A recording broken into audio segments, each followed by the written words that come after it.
Matthew, Mark, Luke, and John, my friend, they wrote between 90 to 110 years after Jesus. Paul wrote between 50 and 60 years after Jesus.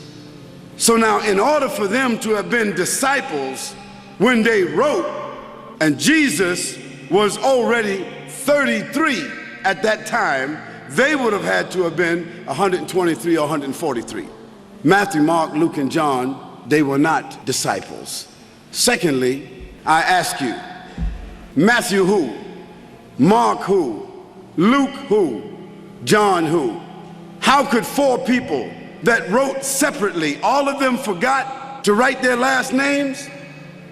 The third thing, not only did they forget to write their last names, but they began their chapters. Although they wrote separately from each other, they all started out the same. They all said, according to, according to, according to. Now, what's your name, sir?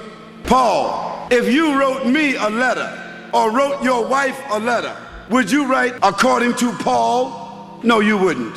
You would write your name at the end. And if you were asking for a debt that I owed you, you would write your last name and your address. The gospel writers, the alleged gospel writers, they didn't write a name, they didn't write an address, they didn't write a reference, and in the beginning of each one of their gospels, they said, according to, according to, according to, according to. No one knows who these people are who wrote those four gospels. They absolutely were not disciples.